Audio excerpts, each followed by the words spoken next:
It is believed that the yogis have understood quite well the description of Satipatthana in detail with the practice. If they pay attention, it should be very clear.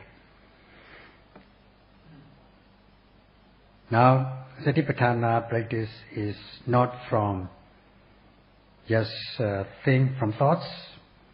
It is evident from practice. The meaning should be quite evident from practice. Now it has been a few days now, we are discussing about Satipatthana. Since we are all Satipatthana yogis, there isn't much to talk about things except or besides the subject of Satipatthana. If one, the exhortation is to clarify the meaning so that the practice will be clear. In between, we have to discuss about the benefits of Satipatthana to inspire the yogis so that they can believe it, they can come to acceptance and have the desire to undertake the practice, intervening with the textual description of benefits together with the practical benefits.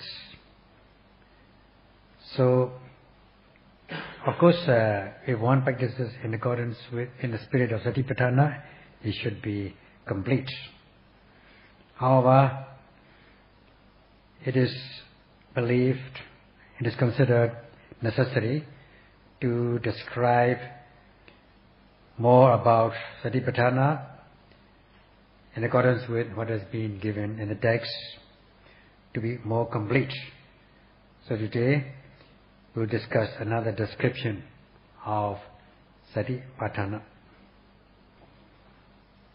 The meaning of Paṇḍitā that we've been discussing about is to practice this mindfulness without thinking or reflecting or conceptualizing, and one has got to rush into the object. That is correct. If there is something very important, an urgent matter to attend to, there is no room for hesitation. One has got to rush towards that thing. For example, when there's a situation to save the life of a person, then you should only think about how to save him or her. Not to be slow, but suppose a person is drowning or caught in the fire or any catastrophe, whoever has compassionate feeling will just rush to save him or her, his or her life, and nothing else. So one has got to hurry towards him or her. That is the spirit of Paṇḍitā, without rushing towards the object, without thinking, without hesitation. Today we shall discuss this subject again, both from the theoretical and practical aspects. As is said, to guard the mind with vigilant mindfulness of every arising, that means seeing, hearing, tasting, touching, and so on. And also the Buddha has said that there is only one kind of guarding the mind in all the four postures, namely sati, and one should live with mindfulness as one way of guarding the mind in all four postures. This is the sure way of guarding one's mind, as is given in this expression, Sadarekena Chidasa Samanagato Hoti. One should, the only way to guard the mind is mindfulness. So, this is what the Buddha has said.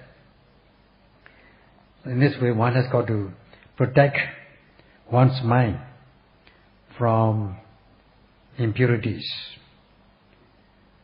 by activating one's mindfulness of obvious objects so as not to miss them, so that the preceding noting mind is continuous with the succeeding ones. Then one's mind is said to be protected and guarded from impurities, defilements, which can harm the people, those who are overwhelmed by them. And this is the practice of saving oneself. It's a self-salvation. Only when one has the tea, one can save oneself. So, if one is able to sustain mindfulness without hesitation, without gap, then one is said to be protected. Otherwise, the kilesa enemies are bound to invade or overwhelm, overpower one's stream of consciousness. And this kind of mindfulness is not ordinary mindfulness. It is a special kind of mindfulness of high quality, supreme quality, unique type of mindfulness. Otherwise, one will only be the loser. So, there's nothing except in the field of mindfulness that one has got to rush with full force. Because every second of the time, one has got to be mindful. Otherwise, if one loses a little bit, one is bound to be tortured by these impurities. If one loses much, one will be much tortured. If one loses fully, then suppose one leaves the mind uncontrolled about sensual pleasures and other things, then one is bound to suffer fully. In this way, the impurities will torture you full time, and you'll be sunk, you'll drown in the ocean of kilesas. And also it amounts to degrading, degenerating yourself, lowering your status. So this practice of mindfulness is self-salvation, not to be slow, not to hesitate. One has got to be alert, diligent and wakeful in order to activate mindfulness.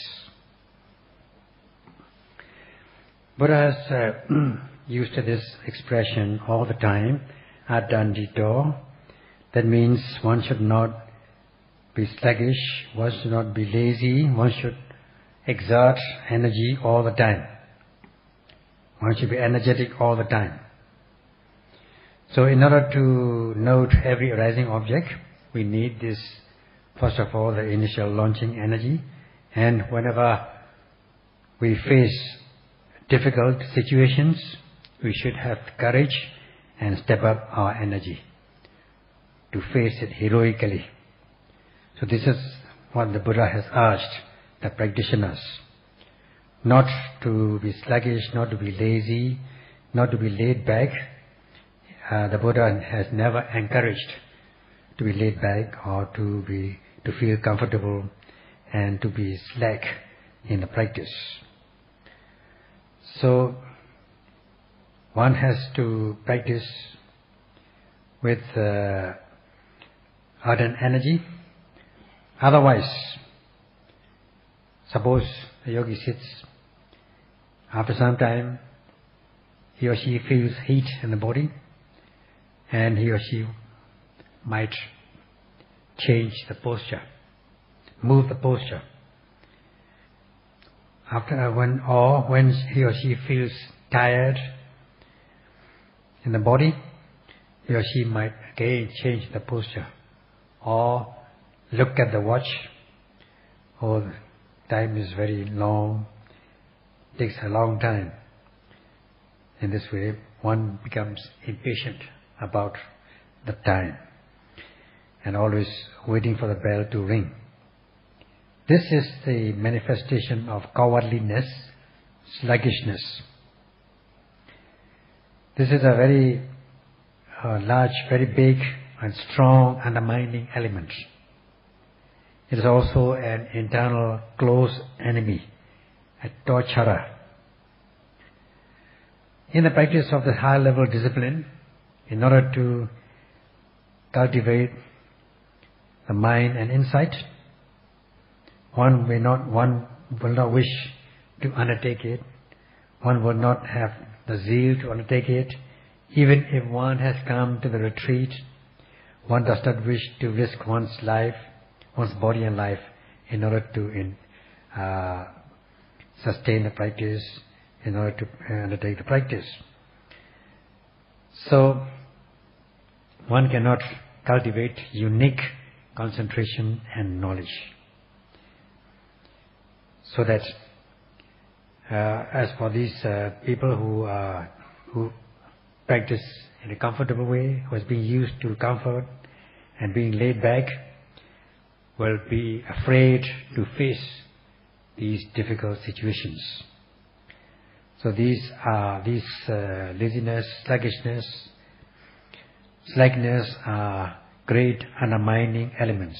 They are also close enemy, internal enemies. So one has got to practice. It is very important to practice with ardent energy and in a heroic manner.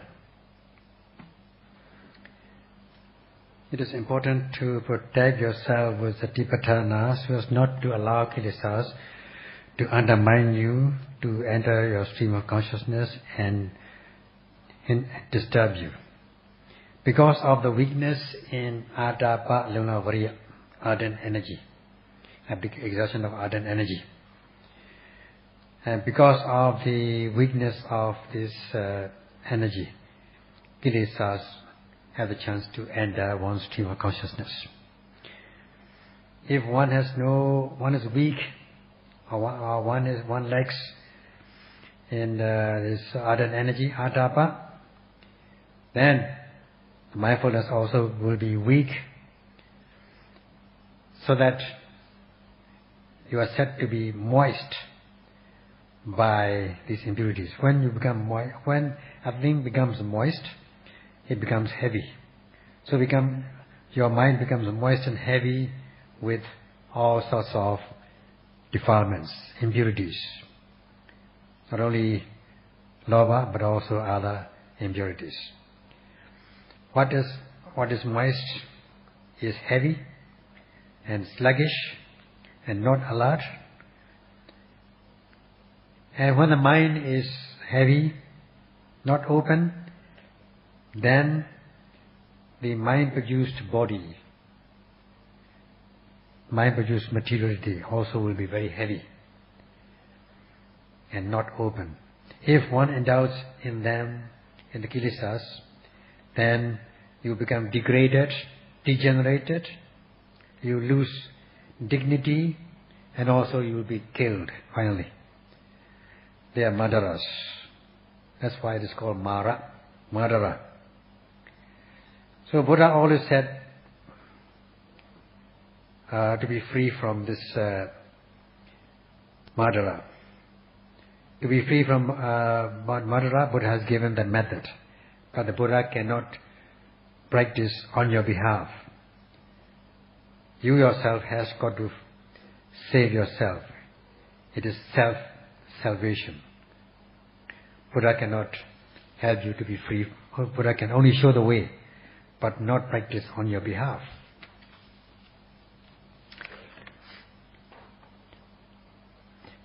Now this kilesas, Buddha has given this method to dry up the moist kilesas. When you are moist with kilesas, they are heavy, so you got to apply this ardent energy, like the heat, the fire of energy, to dry up these impurities and overcome them with laulavariya, exertion of energy. So as not to allow kilesas to enter one's stream of consciousness, one has got to be mindful as regards every arising object at the moment of arising, such as seeing, hearing, tasting, touching, and so on, with alertness and diligence, so as not to allow kilesas to enter one stream of consciousness. By not accepting them, they are not giving a place in your stream of consciousness. They cannot occupy your body. And with mindfulness, kilesas are prevented because you are protected. Sati gives you protection. So this is what the Buddha urged all beings, all faithful beings. If one practices energy, then the heavy, moist stream of consciousness will dry up with the heat of energy. So you yourself has to dry up these kilesas. You yourself have to overcome these kilesas by drying them up with the fire of energy. So Buddhas only show the way. Unlike other leaders, religious leaders, or other supreme bodies, that is the difference. The Buddha does not guarantee to practice on your behalf. They only show the way. So they show what is the right path, to walk the right path, and not to walk the wrong path. They prevent you from walking the wrong path by showing the benefit of the right path. So what is the benefit? The benefit as given as jayino, whoever is mindful, jhana, the one who possesses this jhanic factor of aiming and energy, is jayi. This is the one who possesses this kind of jhanic factors. That is, guarding the mind with vigilant mindfulness of every arising, with precision and energy. So, only those who possess this kind of jhanic factors, that is precision and energy, aiming your noting mind to the object as they arise, so that you'll be able to connect it, not to disconnect it, and also this driving force to direct your noting mind towards the object of attention, that is the energy. Then, what will happen? You'll be free from this bondage of Mara, the killer. The killer, and also the one who degrades you, who degenerates you, who makes you lose honor and dignity, and who will finally kill you. This is Mara. So the benefit is you become liberated from the bonds of Mara, the killer, the murderer. So if one is able to walk the right path continuously, then one will be free from this degrading, the murderer, Mara. How wonderful it's going to be, because you are free from these degenerating, undermining elements. With Mara, indulging in impurities, you are bound to commit immoral deeds, dojiritas. That's why indulging in these impurities, people are killed. People die often and often, one life after another. Now, this freedom from bondage, that is the benefit which the Buddha shows. So, what kind of person would be free from this bondage? Those persons who walk the right path, who practices in accordance with this expression, to guard the mind with vigilant mindfulness of every arising. As the objects arise, obviously, one should activate mindfulness at the very moment. So such people will be free from the bondage of the murderer, Mara. So, practicing, if one does not practice in accordance with the instructions, if one does not exert energy, ardent energy, and if one does not practice mindfulness continuously, the Buddha says he himself cannot help. Buddhas only show the way, the right way. It is only up to you to save yourself. It is a work of self-salvation. Though somebody else may be able to save a drowning person, a person who is sunk in a mud, in a pool of mud, somebody else may be able to save such a person. But not in this case. Not for the one who walked the wrong path in one's life. So the Buddha gave a method, and if one practices in accordance with the method, you will be your savior. You will be able to save yourself. So practice in accordance with this expression. Practice, protect your mind with vigilant mindfulness, so that when you are protected, you will be secure and free from the bondage of these undermining elements, torturers, murderer, and be peaceful. These impurities, in the form of these greed, hatred, delusion, all these are harmful elements, undermining elements. They harm you throughout your lifetimes. They degrade you.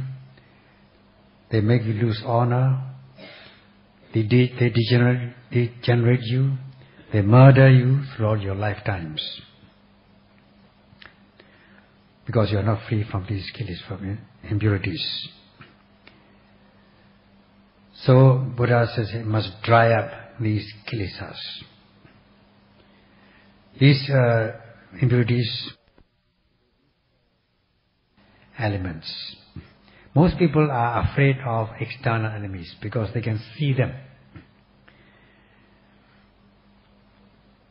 Because they are afraid of being literally killed. They are afraid of losing honor. But these things happen only at times. Now, every second, you are overwhelmed, killed, degraded by these impurities. If you just be mindful, just pay attention, you will observe the presence of these internal enemies, internal murderers. So that kind of external enemies are only met with at times, and they do not. You don't meet them all the time. Even if you meet them, you can always try and escape from them. You can run away from them. So it is better that you prevent these enemies from arising. That means the internal enemies from arising. Even if they arise, you should note them off by rushing your noting mind, without thinking, conceptualizing, intellectualizing. Try to be free from these bondage of internal enemies. So, because of the internal enemies, because people cannot escape from these internal enemies, and because they are keeping them at bay, people are killed and degraded and killed many times, many lifetimes. They are fearful enemies, internal enemies. In order to be free from these internal enemies, just the normal mindfulness is not good enough. You must be mindful all the time, diligently, with alertness, wakefulness, with activity, in the spirit of this Paṇḍitā, rushing and plunging towards this, proceeding by plunging and rushing towards these objects as they arise without hesitation. As soon as it arises, your noting mind should be there at once. Note them off and be continuous. This is a way of preventing and escaping or freeing from these murderers. When they arise, you weaken them, you weaken these enemies, or if possible, eradicate, uproot them by noting them off. When you're noting, you do it at once without conceptualization. So this is a way to practice rushing your noting mind into the object, and this much should be well understood by the yogis before kilesas gain the upper hand. Otherwise, kilesas will gain the upper hand if you are slow. So do it without conceptualization, and so that mindfulness will gain the upper hand. The mindfulness will win over these internal enemies in the body. And this is very important. That's why one should practice in the spirit of Paṇḍitā, rushing or plunging into the object.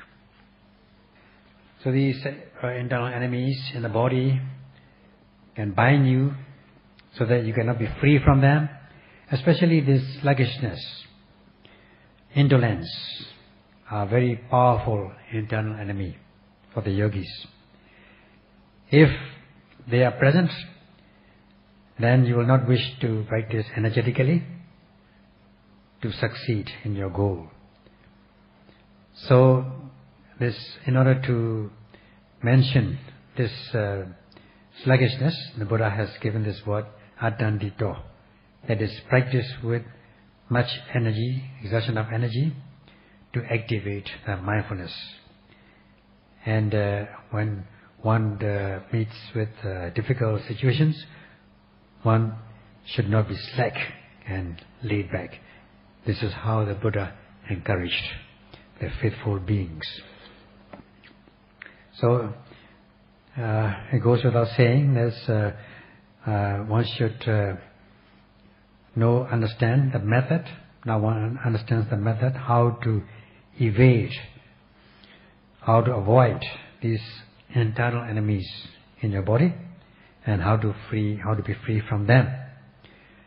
So after knowing the method, only you need to undertake that practice, put it down to practice, by noting the arising object as soon as they arise, without hesitation, every second of the practice, in the spirit of this Paṇḍitā.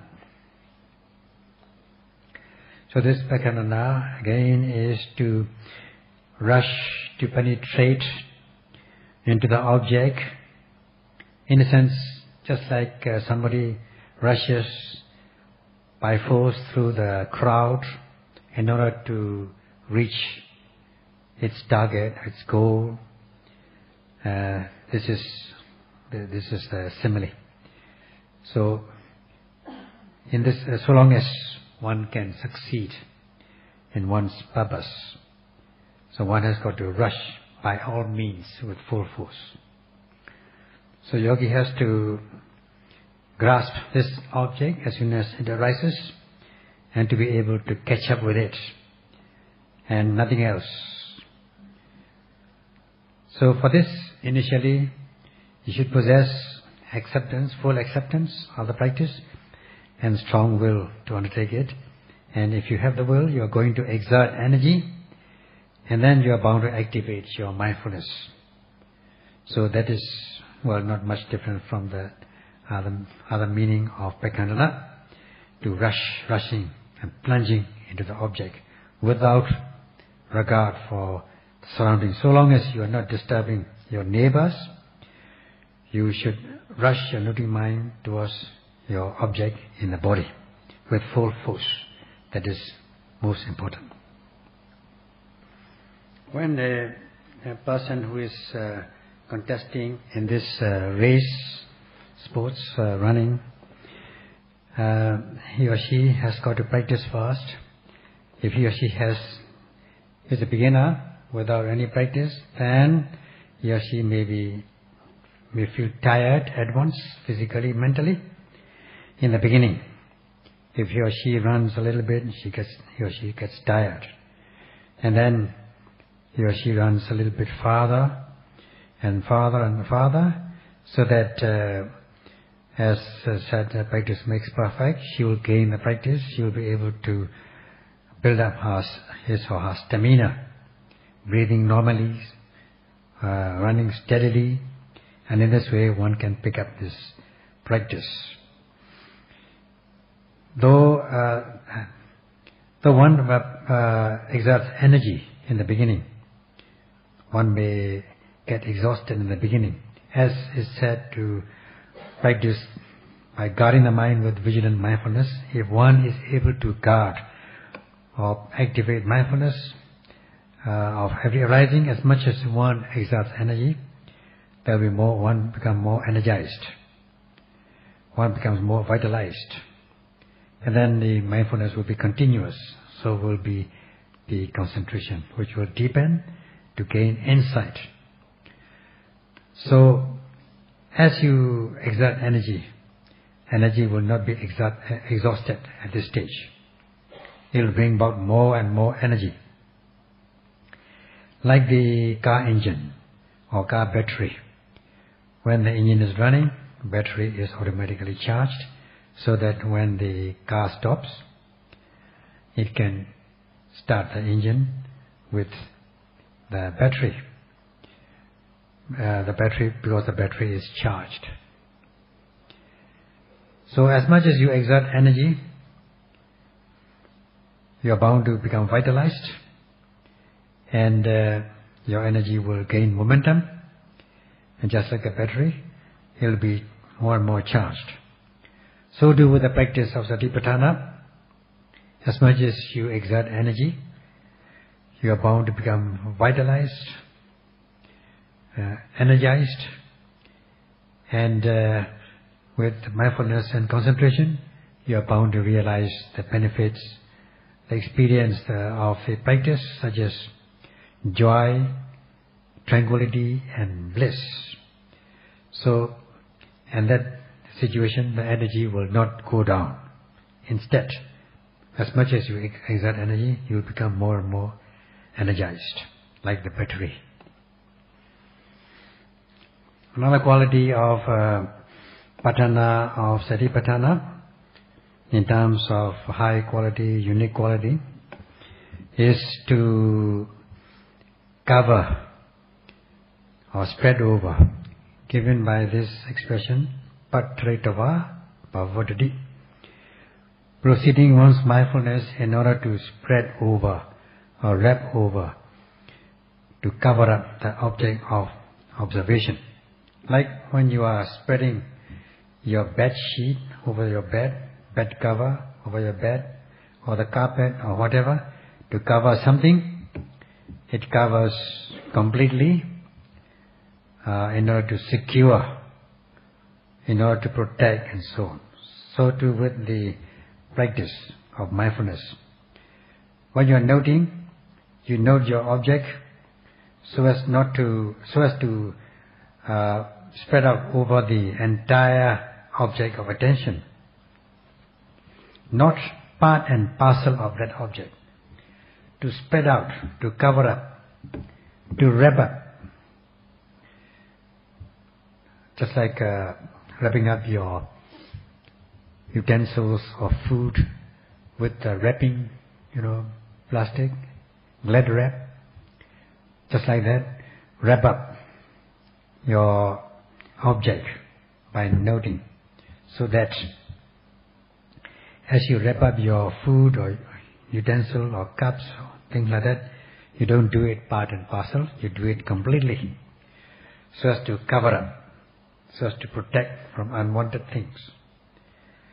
So too with the practice of mindfulness, with the initial acceptance and will and energy and proper precision, targeting, you are bound to sustain your mindfulness, and this mindfulness will cover up, spread over, wrap up the entire object of observation, not part and parcel of the object.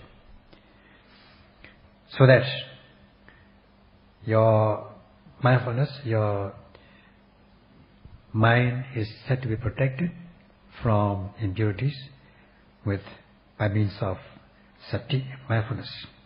And this is the mindfulness in the spirit of this expression, Paṇḍitā, proceeding your noting mind to spread over or to cover completely the object of observation.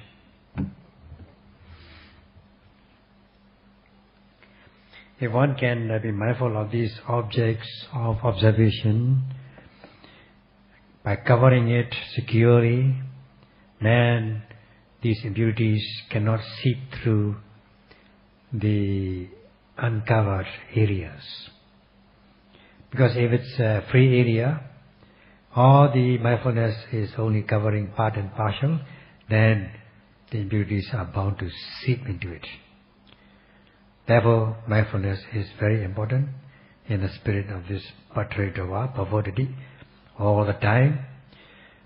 Being grounded initially, prior to the practice, with acceptance and will, one will moderate, one will steady one's attention on the object of observation so as to connect this object, not to disconnect or slip off.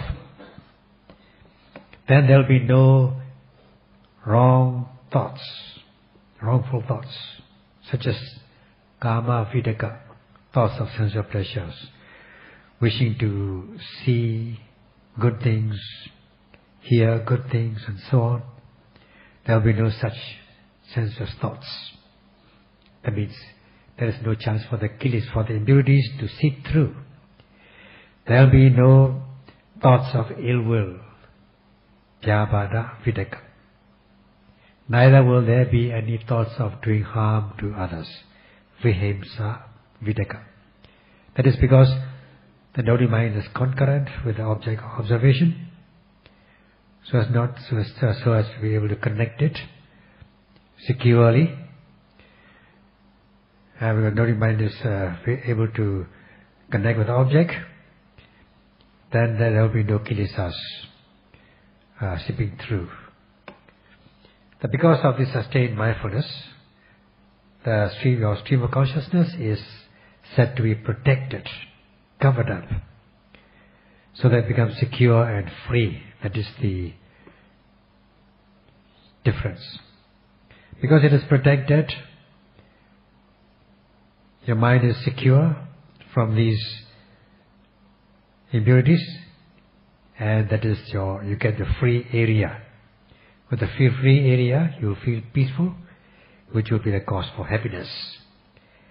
And being able to note in such a way that your noting mind falls calm and collected on the object of observation, there will be no distraction, no restlessness, no scattering of the mind, no worry, no remorse, and only the mind will fall calm and collected on the object of observation. There will be no seepage of kilesas. That's because you are able to apply these full force of mindfulness to cover up the object of observation, so that it becomes secure. And in this way, you got to proceed your noting mind, given by this word, Paṇḍitā, in order to cover up in this entirety. When you are in a dangerous area, you got to protect yourself with mindfulness. Just like when you spread out the security forces, security personnel, all over the place, because you know that there are enemies around. When you have spread out these security forces, the enemies will not have a chance to attack you, will not disturb you at all. So too with the practice, if you are able to mobilize these forces, mental forces, in terms of acceptance, full acceptance, then the strong will to undertake the practice, the proper strong direction of the mind, driving force, and precise targeting, then your mindfulness is bound to cover up the object in its entirety, so that the mind will fall calm and collected on the object of observation. It's just like spreading out your security forces which you have mobilized so that the enemies have no chance of attacking you, so that you'll be peaceful. If you practice in the sense of this Paṇḍitā Sayadaw, like spreading your noting mind over the object of observation in this entirety, and in this way, if you do it continuously, Paṇḍitā proceeding continuously, you are bound to feel peaceful. So if you practice in this manner, in the spirit of the Satipatthana, be able to sustain your mindfulness, then you will make a lot of difference from time to time. You're bound to progress, and your the quality of mindfulness will become upgraded. It will be of high quality, maximum quality, and become a unique type of mindfulness. The practice of the Dhamma, prefers respect and care. If you are not respectful to the practice of the Dhamma is impartial, unbiased. He'll respond by means of protecting if it is practiced respectfully. If you apply this high quality sati mindfulness, which is Dhamma, Satipatthana Dhamma, in the right way, then this Dhamma, the Satipatthana, the practice will sustain you, will protect you from these three grades of impurities, coarse, medium and refined, and uplift the practitioner, that is you. The Buddha has said, Dhamma havirakati Dhamma charim, that is, Dhamma uplifts, sustains, protects, helps the Dhamma practitioner. So, may you be able to practice, cherishing the practice respectfully, within the time left, with the application of high quality mindfulness. Sadhu, sadhu, sadhu, sadhu, sadhu, sadhu, sadhu.